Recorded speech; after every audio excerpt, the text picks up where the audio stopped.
Bismillahirrahmanirrahim. Segala puji-pujian kehadrat Allah Subhanahu Wa Taala, penguasa sekalian alam. Selawat dan salam ke atas junjungan besar Nabi Muhammad sallallahu alaihi wasallam, para sahabat baginda yang diridai Allah, dan seterusnya ibu-ibu, bapa-bapa, sidang penonton yang dirahmati Allah. Assalamualaikum warahmatullahi wabarakatuh. Alhamdulillah, petang ini kita bersiaran secara langsung dari Studio C Seri Pentas pada petang 22 Mac bersamaan dengan 10 Jamadil Awal 1434 Hijrah. Seperti biasa, kita akan bersama dengan seorang guru lagi di pentas Al-Kuliah ini untuk menyampaikan ilmu kepada kita, dan semoga ianya memberi manfaat dalam mengisi waktu kita pada petang asar ini. Dan hari ini kita akan bercerita tentang tujuan menuntut ilmu. Bersama-sama dengan saya di pentas ini ialah yang berbahagia Ustaz Ahmad Syahdan Al-Hadrami. Assalamualaikum Ustaz. Waalaikumsalam warahmatullahi wabarakatuh. Ustaz Syahdan adalah pembimbing Majlis Ta'lim Darul Muhibbin. Ya. Darul Muhibbin Ustaz ya. Darul Muhibbin ni di Kuala Lumpur. Di Kuala Lumpur, di Taman Keramat. Di Taman Keramat. Okey. Jadi pada sidang penonton yang dirahmati Allah, bersama-samalah kita lapangkan sedikit hati kita dan kita kosongkan minda kita untuk mendengar kata-kata hikmah dan juga ilmu yang akan disampaikan tentang tujuan menuntut ilmu. Baiklah Ustaz, soalan saya yang pertama agaknya. Ya. Kita biasa mendengar bagaimana orang yang menuntut ilmu ni tinggi darjatnya di sisi Allah Subhanahu Wa Taala, dan dia juga di kalangan orang-orang yang dimuliakan. Tetapi kita tak merasai benda itu. Ya. Walaupun disebut dalam Al-Quran. Mungkin sebagai pembukaan Ustaz boleh jelaskan? Silakan. Bismillahirrahmanirrahim. Alhamdulillahi rabbil alamin. Wassalatu wassalamu ala asyrafil anbiya'i wal mursalin wa ala alihi wa ashabihi wa man tabi'ahum bi ihsanin ila yaumiddin. Subhanaka la ilma lana illa ma 'allamtana innaka antal alimul hakim. Pertama-tama sekali saya mengucapkan jutaan terima kasih tak terhingga kepada pihak Al-Kuliah siaran TV3 ini kerana mengizinkan saya berkongsi ilmu dengan para pendengar yang dirahmati Allah Subhanahu Wa Taala. Sebentar tadi kalau kita lihat apa yang disebut sebagai tujuan menuntut ilmu. Yang pertama sekali kita kena tahu ilmu itu sendiri. Hari ini berapa ramai manusia tidak memahami apa itu ilmu. Sedangkan ilmu itu telah dimaknakan daripada tafsir, pentafsiran daripada para ahli ulama, iaitu mengatakan ilmu idrakun syai', idrak li syai', iaitu mendapat sesuatu mutabikun lil waqi', mengikut apa yang sepatutnya. Jadi pertama sekali ilmu itu perlulah diketahui. Saya suka menyebutkan di dalam satu ayat Al-Quran. Ayat ini famous dan ramai ramai para pendengar yang dirahmati Allah Subhanahu Wa Taala biasa dengan mengetahui peristiwa Nabi Muhammad sallallahu alaihi wasallam mendapat wahyu di Gua Hira. Dan di sana ada satu peristiwa yang besar. Dan sehingga hari inilah kita bermula dengan membaca, kita mula dengan menulis, kita membaca, kita dengan meneliti dan memerhatikan, bermula daripada sebutan Iqra. Kalau kita lihat daripada ayat ini, Allah Subhanahu Wa Taala mengajar kepada Nabi Muhammad sallallahu alaihi wasallam. Nabi sallallahu alaihi wasallam ditutupkan di hadapan baginda Rasulullah sallallahu alaihi wasallam, malaikat Jibril yang pada asalnya Nabi sallallahu alaihi wasallam pun tidak mengetahui. Ditutupkan tubuh baginda Rasulullah sallallahu alaihi wasallam, lalu dikatakan, "Ya Muhammad, Iqra." Lalu Rasulullah sallallahu alaihi wasallam kata apa? "Ma ana biqari." Apa kata malaikat Jibril kepada Rasulullah sallallahu alaihi wasallam? "Ya Muhammad, bacalah." Lalu Rasulullah SAW mengatakan, ma ana biqari. Pertama sekali, Rasulullah SAW mengatakan, ma ana biqari. Kalau para pendengar yang dirahmati Allah SWT mengetahui makna dalam bahasa Arab, ma ana biqari, kalau dalam bahasa Arab sebenarnya ana ma aqra ataupun ana lam a'rif aqra dalam bahasa Arab sebenar. Aku tak mengetahui baca. Tapi Rasulullah SAW mengatakan, ma ana biqari. Seakan-akan ada rahsia di situ yang Rasulullah SAW ajar. Aku tidak boleh membaca, tetapi kita lihat biqari makna dengan sesuatu, dengan membaca. Lalu kita lihat ayat itu yang dilakukan oleh malaikat Jibril sekali, dua kali, akhirnya Rasulullah sebut apa? Dengan wahyu Allah Subhanahu Wa Taala mengatakan, Iqra bismi rabbikal ladzi khalaq. bacalah wahai Muhammad dengan nama Tuhanmu yang menciptakanmu. Sebab itu setiap perbuatan yang kita lakukan pada hari ini bermula dengan Bismillahirrahmanirrahim. Kerana Nabi Muhammad sallallahu alaihi wasallam seakan-akan menyuruh kepada kita memahami erti membaca itu. Tidak boleh seseorang itu membaca sesuatu melainkan dengan izin Allah Subhanahu wa taala. Bagaimana pula kita nak ceritakan tentang menjiwai? Saya suka istilah menjiwai. Maksudnya kalau seseorang itu tahu ilmu itu, dia mengetahui ilmu itu adalah satu ilmu yang diberikan oleh Allah Subhanahu wa taala mengikut keadaan, mengikut sesuatu. Yeah. Mungkin kanak-kanak hari ini dia tidak mengetahui buah durian. Tetapi ayahnya kata, "Ini buah durian." Dia kata, "Bagaimana buah durian?" Mungkin pada asalnya mungkin cikgu-cikgu di tadika mengatakan buah durian itu berduri, warna hijau. Itu adalah ilmu apa dipanggil? Ilmu teori. Belum lagi praktikal.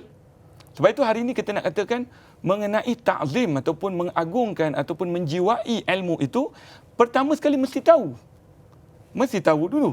Apabila ia mengetahui, maka seperti mana kanak-kanak, mulanya dia tengok buku, dia tengok dalam buku itu ada gambar, dia kata ini durian, maknya kata, atau cikgunya kata ini durian.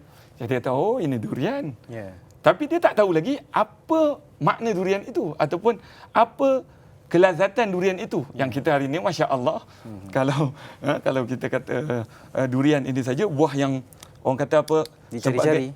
Dicari sampai raja buah-buahan. Raja buah-buahan, betul. Kalau dekat negara-negara Arab, kadang-kadang kita bagi buah durian ramai yang lari di antaranya. Tapi kita nak sebutkan di sini, bagaimana nak mengetahui durian itu perlu dirasa.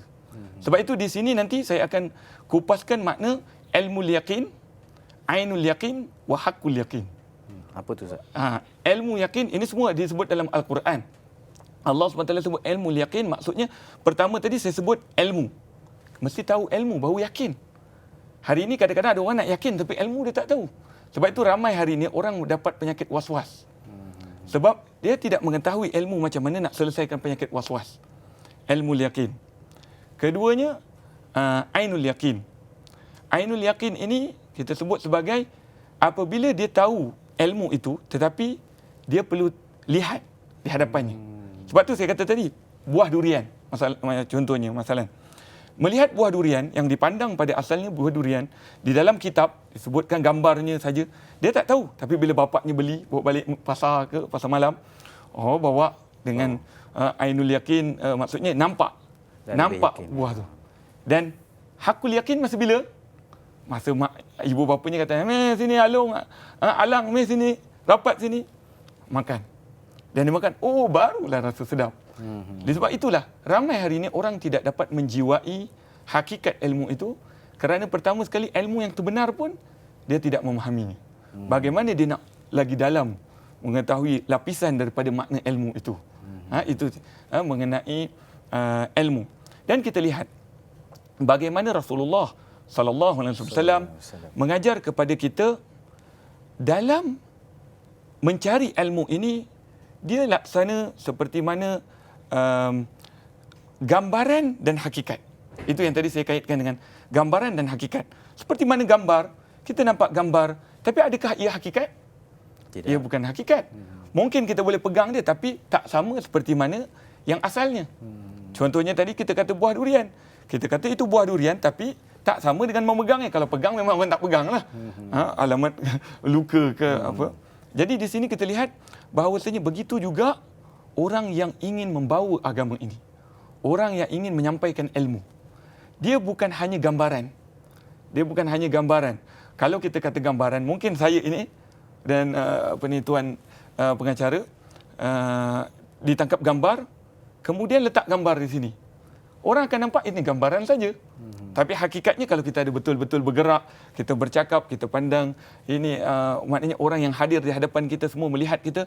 Sebab itulah Nabi Muhammad sallallahu alaihi wasallam ialah hakikat ilmu yang sepatutnya para alim ulama hari ini ataupun para penyampai ilmu, hatta guru-guru di sekolah perlu menjiwai hakikat ilmu yang ada pada baginda Rasulullah sallallahu alaihi wasallam, bukan hanya gambaran tetapi pada hakikatnya. Sebab itulah kalau saya tengok iklan jual rumah ke apa Ustaz, dalam gambaran pamphlet yang dia bagi itu, dia akan tulis bawah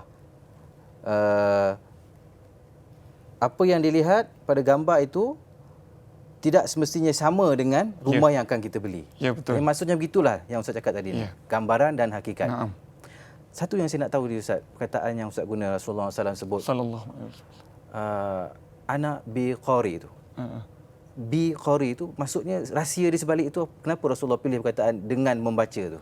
Maknanya Rasulullah sallallahu alaihi wasallam ketika mana disuruh oleh malaikat Jibril, Rasulullah sallallahu alaihi wasallam memang kita tahu, memang kalau disebut dalam Al-Quran ayat yang biasa menyifatkan bagaimana Rasulullah sallallahu alaihi wasallam itu huwallazi ba'atsa fil ummiyina rasulan minhum yatlu alaihim ayatihi wa yuzakkihim wa yu'allimuhumul kitaba wal hikmah wa in kanu min qablu lafi dhalalin mubin. Ayat ini menjelaskan kepada kita Rasulullah sallallahu alaihi wasallam dialah utusan yang diutuskan oleh Allah Subhanahu wa taala ke muka bumi Allah Subhanahu wa taala kepada golongan yang ummiyina. Ummiyina ni kalau kita lihat daripada penterjemahan bahasa Arab, ummi itu iaitu la yaqra wa la yaktub. Dia tidak boleh membaca dan tidak boleh menulis. Jadi Rasulullah sallallahu alaihi wasallam diutuskan kepada umat yang ummi, asalnya jahil maknanya sini. Asalnya jahil. Dan Rasulullah sallallahu alaihi wasallam nak menjelaskan kepada kita ayat ini nanti kita akan lihat bagaimana kriteria pendakwah. Kriteria seorang pengajar ilmu, kriteria seorang guru, kriteria hatta seorang ibu bapa. Nak mengajar seseorang yang ia perlu ajar, dia perlu ambil konsep ini. Apa kata Nabi, kata Allah SWT, huwallazi ba'atsa fil ummiyina rasulan minhum yatlu alaihim ayatih. Maknanya yatlu alaihim ayatih, membaca ke atas mereka ayat-ayatnya. Sebab itu kita tak boleh mengetahui melainkan membaca. Dipanggil sebagai satu kaedah qala al-hukama al-ilmu bita'allum. Ilmu itu dengan mempelajari. Jadi huwallazi ba'atsa fil ummiyina rasulan minhum yatlu alaihim ayatihi, iaitu membaca ayat-ayatnya Al-Quranul Karim khususan. Yatlu alaihim ayatihi wa yuzakkihim, mensucikan. Ini sifat seorang guru. Dia perlu mensucikan. Apa makna mensucikan di sebalik yang senang kita tahu? Dia kena tarbiyah. Dia kena ajar adab, akhlak. Yatlu alaihim ayatihi wa yuzakkihim wa yu'allimuhumul kitaba wal hikmah. Wa yu'allimukumul kitab, iaitu Nabi sallallahu alaihi wasallam yang diutuskan ke muka bumi ini mengajar kepada umatnya kitab, iaitu hukum hakam. Apa yang boleh, apa yang tidak boleh. Apa yang dilarang, apa yang tidak dilarang. Apa yang disuruh, apa yang ditegah. Itu kitab. Wal hikmah, iaitu adab. Adab ini tidak ada yang lebih hebat, tidak ada yang lebih terpuji, tidak ada yang lebih terbagus melainkan adab yang dibawa oleh Nabi Muhammad sallallahu alaihi wasallam. Wa in kanu min qablu lafi dhalalin mubin, dan sebelum itu adalah mereka ini sesat. Nak jelaskan sini ma ana biqari. Baik Ustaz, saya rasa banyak penjelasan Ustaz, alhamdulillah. Tapi kita akan sambung lagi selepas daripada kita berehat seketika. Silakan. Nur Muhammad sallallahu la ilaha illallah. Alhamdulillah, kembali bersama dalam Al-Kuliah pada petang yang berbahagia ini, dan saya begitu bertuah kerana sempat bersama dengan Al-Fadhil Ustaz Ahmad Syahadan Al-Hadrami, pembimbing Majlis Ta'lim Darul Muhibbin. Dan kita bersama dengan Ustaz Ahmad Syahadan ni berbincang tentang tujuan menuntut ilmu. Dan tadi Ustaz ada beritahu tentang 3 perkara yang menyebabkan kita tidak merasai bahawa kita ni dimuliakan apabila kita menuntut ilmu. Tapi ada satu lagi Ustaz ni, kelebihan orang yang menuntut ilmu dan dah terjanjikan oleh Allah Subhanahu Wa Taala, tapi tidak dapat dirasai, hanya disebut. Sebenarnya apakah kelebihan-kelebihan mereka yang berilmu ni? Silakan Ustaz. Baik, terima kasih. InsyaAllah kalau dilihat daripada kelebihan yang Allah Subhanahu Wa Taala berikan kepada orang yang menuntut ilmu, banyak kelebihan-kelebihannya. Sehingga kan dalam Al-Quran Allah Subhanahu Wa Taala menyatakan qul hal yastawil ladzina ya'lamuna wal ladzina la ya'lamun. Iaitu satu firman Allah Subhanahu Wa Taala yang Allah mengatakan kepada Nabi Muhammad sallallahu alaihi wasallam, wahai Nabi Muhammad sallallahu alaihi wasallam, apakah sama orang yang mengetahui ilmu dengan orang yang tidak mengetahui ilmu. Dan kita lihat juga daripada ayat Al-Quran banyak menunjukkan kelebihan orang yang menuntut ilmu. Ayat yang tadi saya bawa itu menunjukkan kepada kita Allah sendiri mengatakan, wahai Nabi Muhammad sallallahu alaihi wasallam, khabarkan kepada umatmu, khabarkan kepada hamba-Ku, adakah sama orang yang menuntut ilmu dengan orang yang tidak menuntut ilmu? Maksud di sini Allah seakan-akan nak kata, wahai Nabi Muhammad sallallahu alaihi wasallam, sesungguhnya tak sama. Tak sama orang yang menuntut ilmu dengan orang yang menuntut ilmu. Orang yang menuntut ilmu dengan orang yang tidak menuntut ilmu. Dan ada satu lagi ayat Al-Quran, Allah Subhanahu wa taala nak menunjukkan tingginya martabat orang yang menuntut ilmu. Kata Allah Subhanahu wa taala dalam firman-Nya, yarfa'illahu alladhina amanu minkum walladhina utul ilma darajat. Allah Subhanahu wa taala menyatakan sesungguhnya darjat orang yang menuntut ilmu dan orang yang beriman di antara kamu. Ini dua golongan yang Allah sebut. Yarfa'illahu alladhina amanu minkum. Allah telah mengangkat darjat orang yang beriman di antara kamu dan orang yang menuntut ilmu di antara kamu, iaitu orang yang berilmu di antara kamu, beberapa darjat. Dan di sini kalau kita lihat darjat yang telah disebutkan oleh tafsir Ibn Abbas, sepupu baginda Rasulullah sallallahu alaihi wasallam, Abdullah bin Abbas mengatakan darjat di antara orang yang menuntut ilmu dengan orang yang tidak menuntut ilmu disebutkan dalam satu kitab yang dinukilkan oleh seorang ulama, kitab Fawaidus Saminah, oleh Habib Muhammad bin Salim bin Hafid bin Syekh Bakar bin Salim Qaddasarruha wa sirrah. Dalam kitabnya menyebutkan beza di antara yang Allah kata beza tu, yang naik tingkatan tinggi itu, bezanya di antara langit dan bumi. Jauhnya.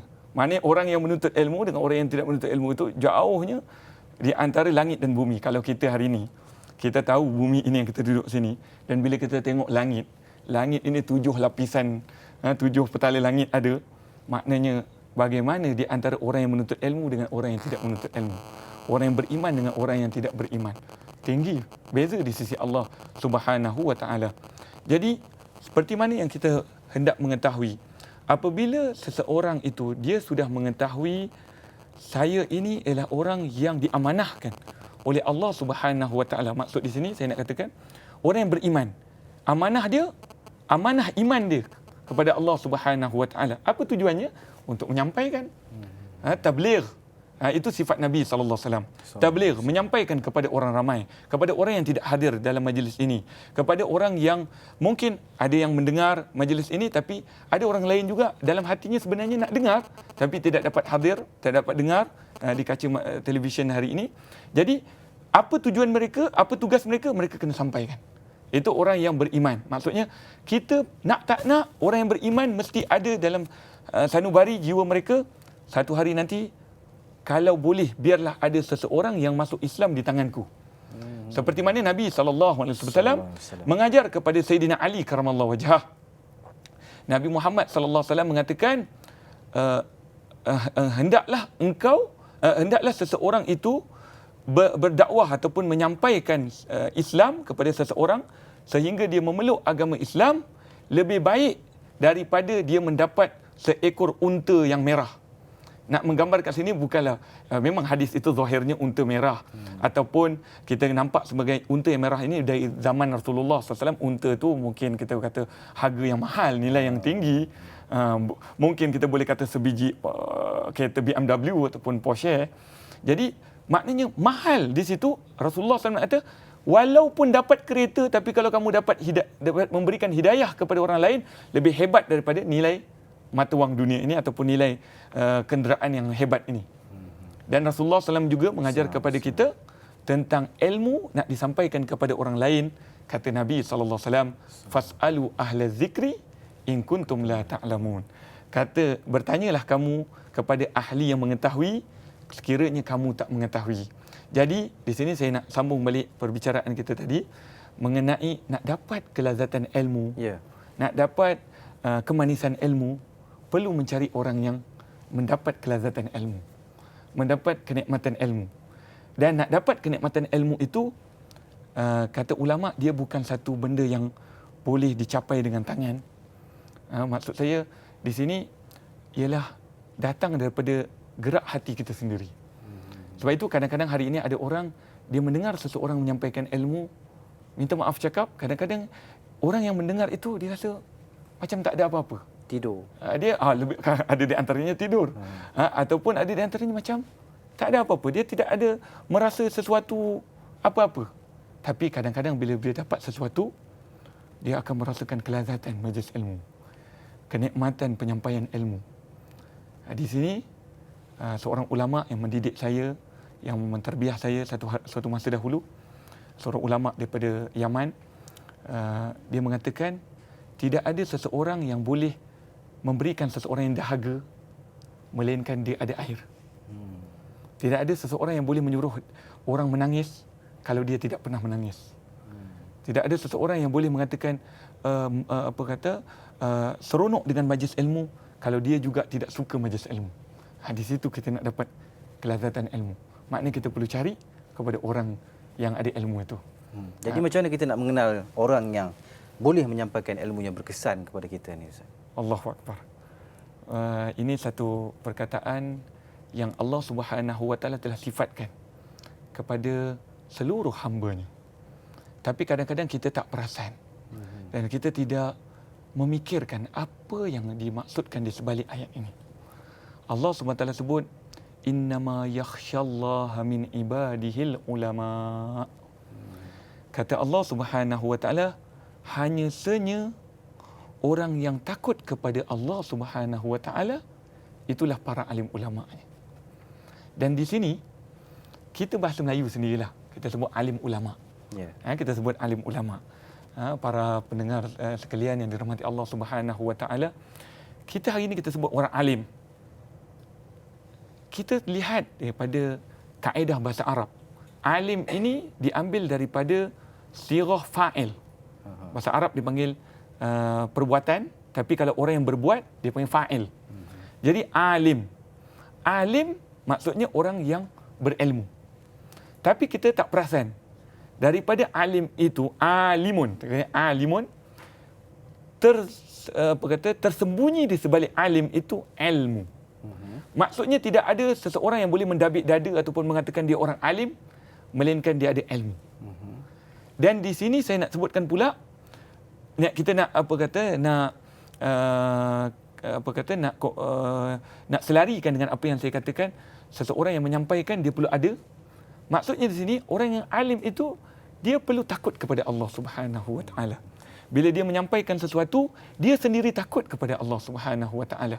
Kerana apa yang dia cakap ini semuanya dikira oleh Allah Subhanahu Wa Taala. Walaupun orang yang dengar itu mungkin ambil tak ambil, mungkin dengar tak dengar, tapi yang menyampaikan itu, setiap perbuatan, setiap perkataan, setiap apa yang dituturkannya, semuanya dikira oleh Allah Subhanahu Wa Taala.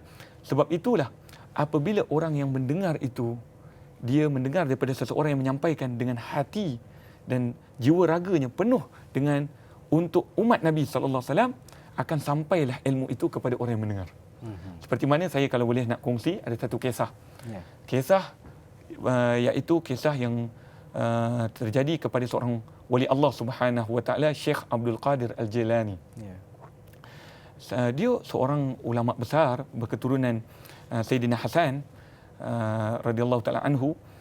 Satu hari dia mengajar, subhanallah, dalam kitab, kalau kita lihat kitab-kitab yang mengenai manaqib Syekh Abdul Qadir Al-Jilani, kita akan lihat bagaimana Syekh Abdul Qadir Al-Jilani sebelum ia bertutur, apabila orang ramai melihatnya, terpancarlah wajahnya dengan cahaya.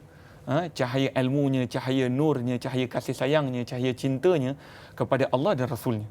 Jadi Syekh Abdul Qadir Al-Jilani satu hari apabila dia sudah tua untuk menyampaikan majlis taklimnya, majlis ilmunya, dia ada anak, seorang anak yang dihantar belajar ilmu. Jadi anaknya balik satu masa, dia tengok majlis ayahnya ramai orang. Kata, satu hari dia terfikir, yalah, ayah seorang alim, mestilah hantar kepada guru-guru yang hebat-hebat juga.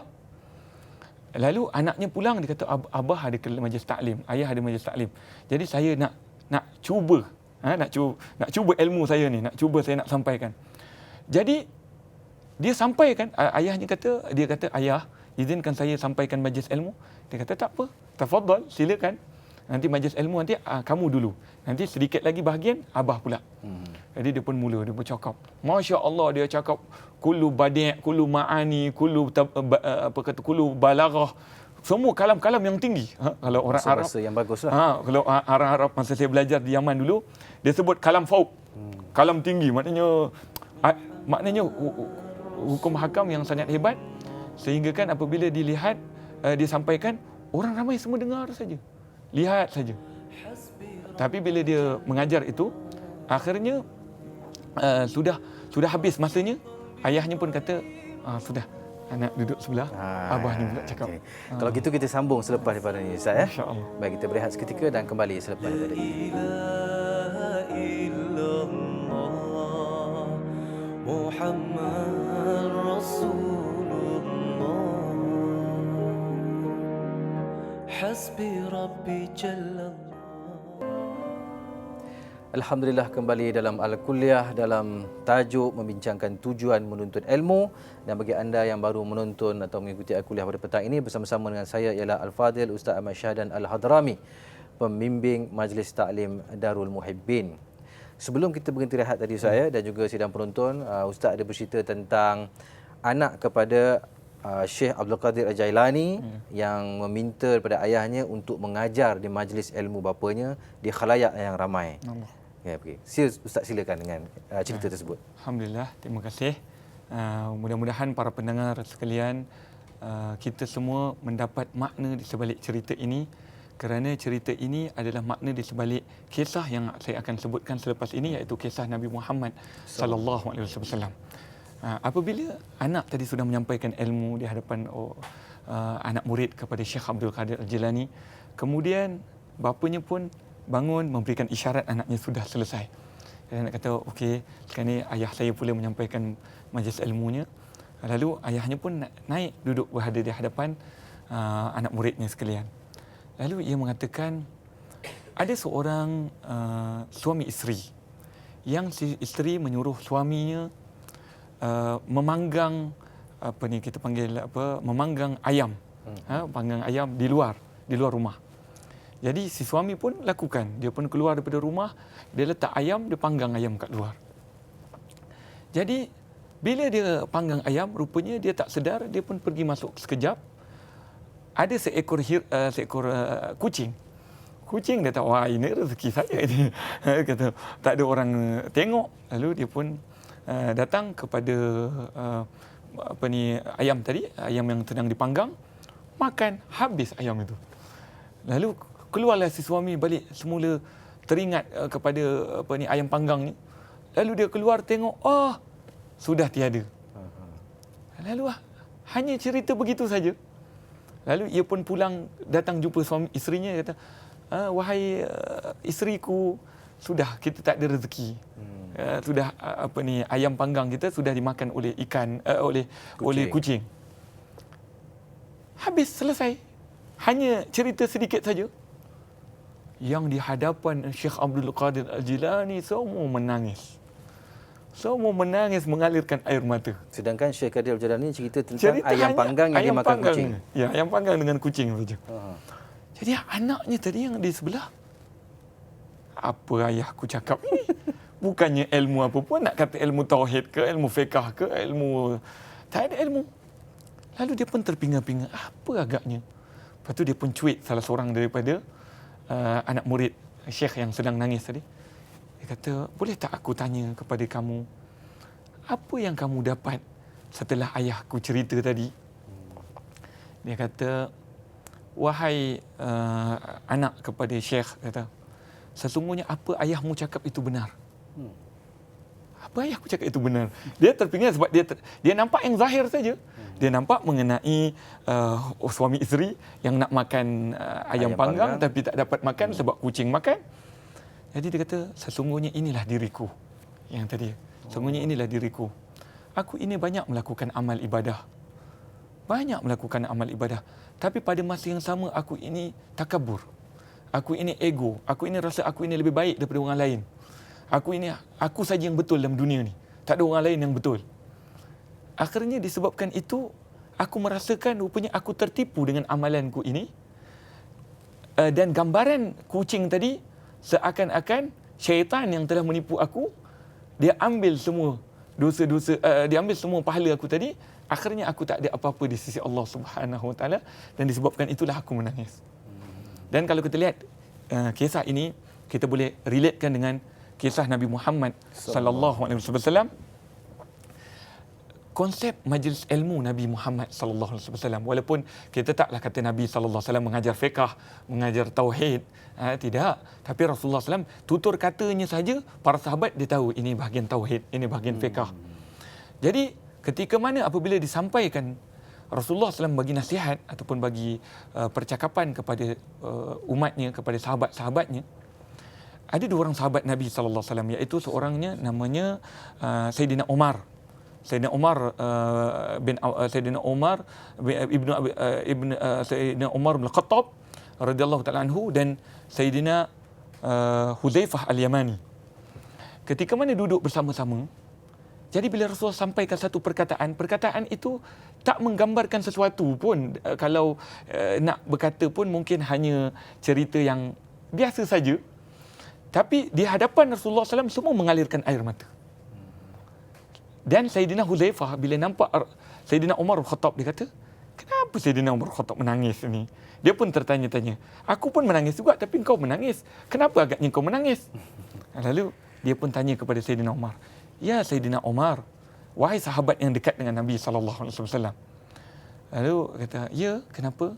Aku ingin bertanya kepadamu, kenapa engkau menangis tadi? Kenapa kau menangis bila dengar Rasulullah SAW sebut? Aku menangis apa yang Rasulullah SAW sebut, aku teringat akan diriku. Kita tengok kat sini. Inilah tujuan majlis ilmu. Yang ini apa kata ini masa ketiga. Ya. Masa ketiga pun kita nampak. Inilah yang Rasulullah SAW nak bawa. Aku teringat akan diriku. Maksud di sini, inilah fokus kepada majlis ilmu. Aku teringatkan akan diriku. Maksudnya, dalam majlis ilmu sepatutnya setiap orang yang dengar majlis ilmu itu, dia akan terfikir diri dia sebelum dia memikir orang lain. Hari ini berapa ramai orang bila dengar sesuatu, dia tidak balikkan kepada diri dia. Dia balikkan kepada fulan, orang ini, oh jiran ini yang tak solat, jiran ini yang tak pergi solat berjemaah, oh jiran ini yang tak duduk majlis ilmu, oh jiran ini yang, oh semua jiran, oh orang ini kaum ini kumpulan ini. Sedangkan Nabi SAW macam mana konsep dia? Sampaikan majlis ilmu ataupun sampaikan satu nasihat, semuanya akan fikir dirinya. Sebab itu Sayyidina Umar kata, aku teringatkan diriku. Dulu, semasa aku jahil, Sayyidina Umar jahil. Sayyidina Umar Khattab, semasa jahilnya, dia pernah bawa seorang anaknya. Ketika itu, anak yang hendak ditanam itu anak perempuan. Kita tahu, zaman jahiliah ingin membunuh anak perempuan. Hari ini bukan suruh membunuh anak perempuan, dibunuh anak perempuan, dibaling daripada flat, dibaling daripada rumah di luar kerana takut malu. Tapi ini belum malu lagi. Tapi sebabkan dia takut satu hari nanti diconteng arang. Jadi Sayyidina Umar dia bawa anak dia sampai ke padang pasir. Dalam perjalanan di padang pasir itu, Sayyidina Umar berjalan dengan anaknya. Anaknya kata, Abah nak bawa saya pergi mana ni? Kata Abah, dia kata, tak apalah kau ikut saja. Oh, Abah nak ajak saya main lari-lari. Main dengan anaknya. Jadi bila dibawa sampai ke padang pasir, abahnya, maknanya Sayyidina Umar, menggali pasir itu, lubang untuk ditanam anaknya. Anaknya duduk sebelah ayahnya, duduk sebelah Sayyidina Umar, tolong sama. Sayyidina Umar sebenarnya dalam hati, dia kata, aku takkan buat. Tapi sebab apa? Sebab ego. Sebab takabur. Sebab rasa nantikan orang kata, apa ni Umar yang garang, Umar yang ganas ini, dengan anak pun takut. Jadi akhirnya, aku pandang wajah anakku tapi aku keraskan diriku. Sebab itu, kalau kita lihat dalam satu hadis Nabi SAW, Rasulullah SAW mengatakan, halakal mutanti'un. Binasalah orang yang keras hati. Sebab itu, kita hari ini, kalau kita ikut sifat Nabi SAW, kita takkan ada sifat keras hati. Melainkan kepada hukum hakam lah, hukum hakam yang sebenarnya. Tapi kalau selagi mana boleh kita tolak tarik, kita boleh timbang rasa, tolak ansur, kita perlu ada. Sebab itulah sifat Nabi SAW. Jadi ketika mana dah nak tanam, dah kata, nak, sekarang ni kamu masuk dalam. Dia kata, oh, Abah nak main dengan saya nyorok-nyorok ya? Allah, Sayyidina Umar dalam hati dia kata, oh, aku takut nak buat tapi sebabkan aku tak nak tanggung malu, jadi akhirnya aku tanam, kambus dia. Sebab itulah hari ini aku menangis kerana aku teringat bagaimana aku boleh keras hati untuk menanam anakku hidup-hidup.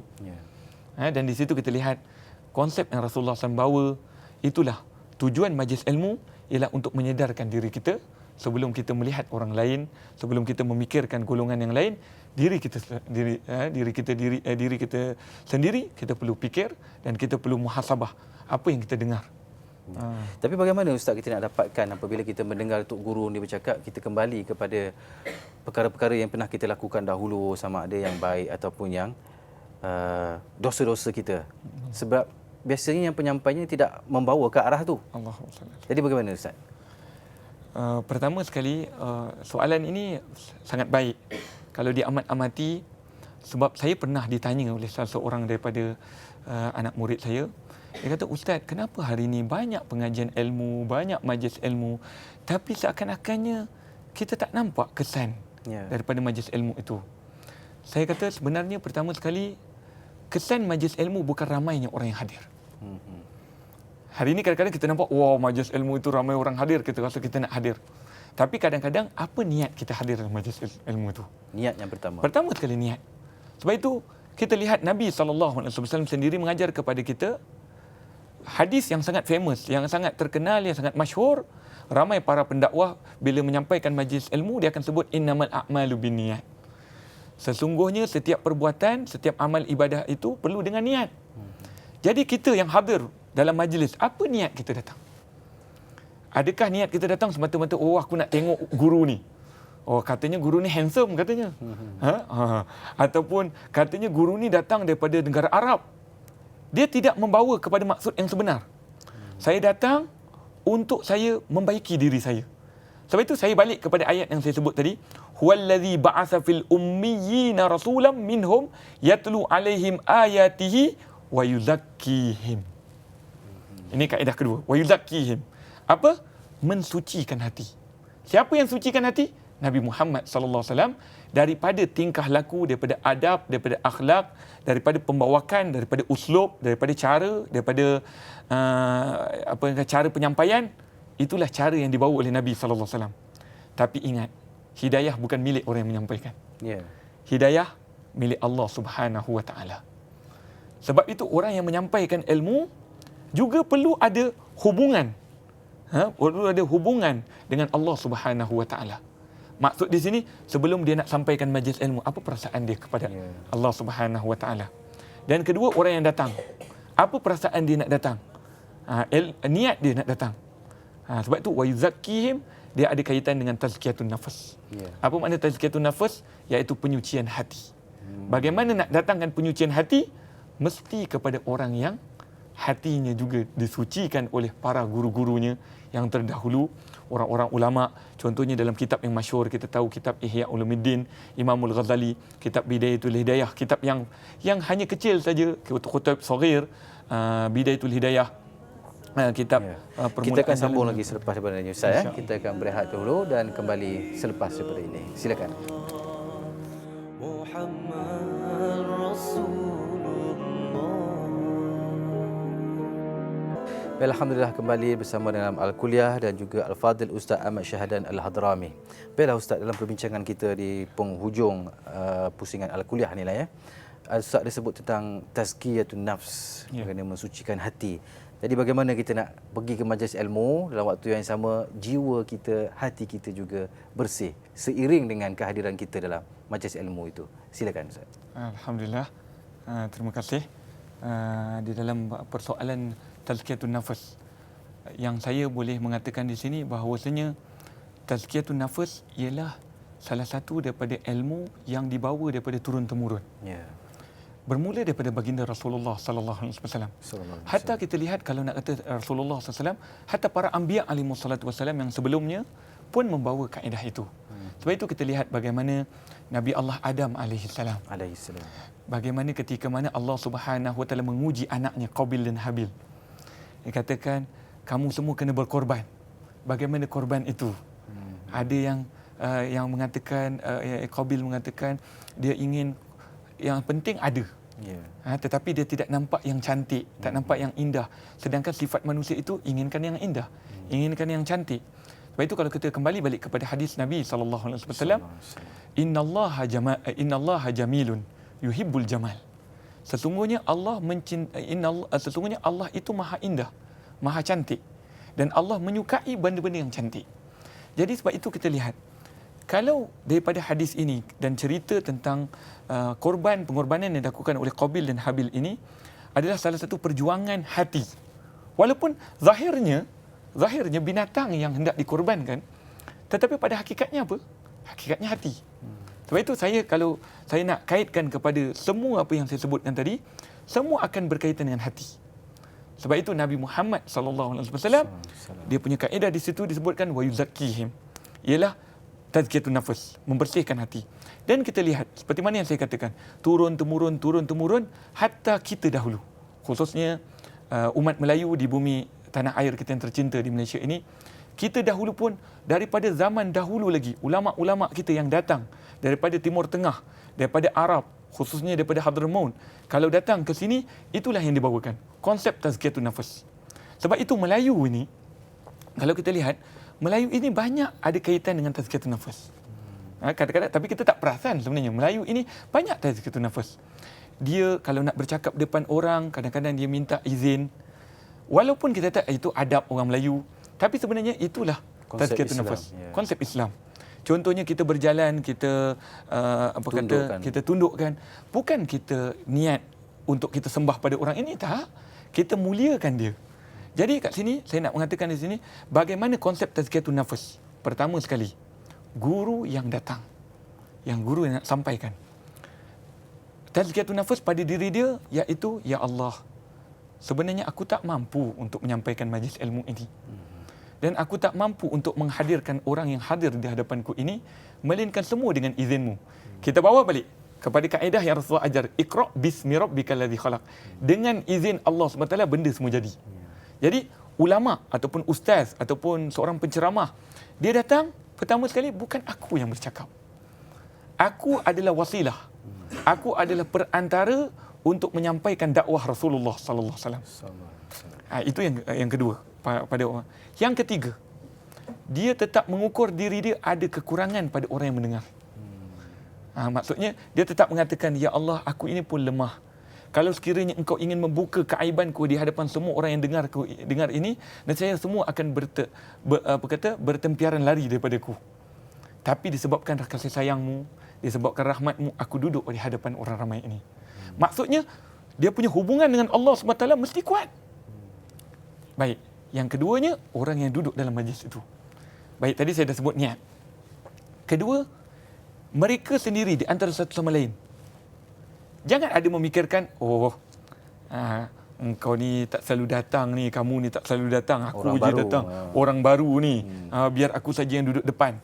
Kita ingat ada satu kisah ketika mana Rasulullah sallallahu alaihi wasallam duduk di hadapan para sahabat Nabi sallallahu alaihi wasallam.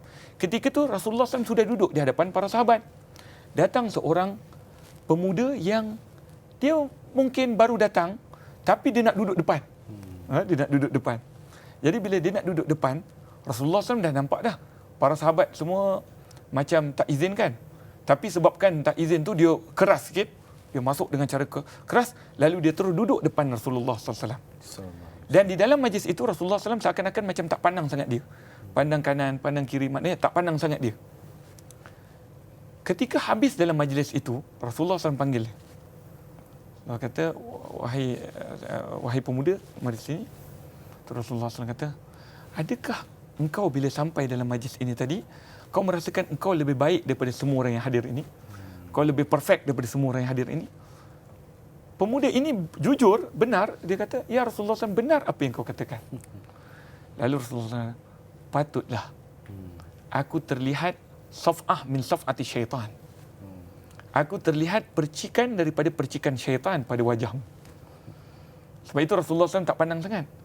Kat sini kita nak sebutkan bahawasanya dulu, mungkin orang-orang Melayu kita, ayahanda bonda yang saya hormati, tuan-tuan dan puan-puan, muslimin muslimat yang dengar ini semua, mudah-mudahan kita semua mendapat rahmat. Dulu kita pernah dengar ulama dia mempunyai satu nur, cahaya yang Allah berikan kepada mereka, iaitu namanya kasyaf. Ilmu kasyaf. Hari ini kita kurang dengar. Sebab apa? Mungkin ada fahaman-fahaman yang ingin mengeluarkan makna ni. Sebenarnya benda itu hakikat, benda itu benar. Sebab itu Rasulullah SAW nampak begitu. Maknanya Rasulullah SAW, mungkin orang kata, itu Nabi, wahai ustaz, itu Nabi. Ya. Bagaimana sahabat Nabi Muhammad SAW? Sayyidina Umar bin Khattab. Satu hari sedang Sayyidina Umar bin Khattab naik mimbar. Semasa itu ada para sahabat yang sedang berjuang fisabilillah, berperang, dan tentera musuh sedang berada dalam keadaan yang sangat gawat, sangat bahaya. Para sahabat dalam keadaan getir.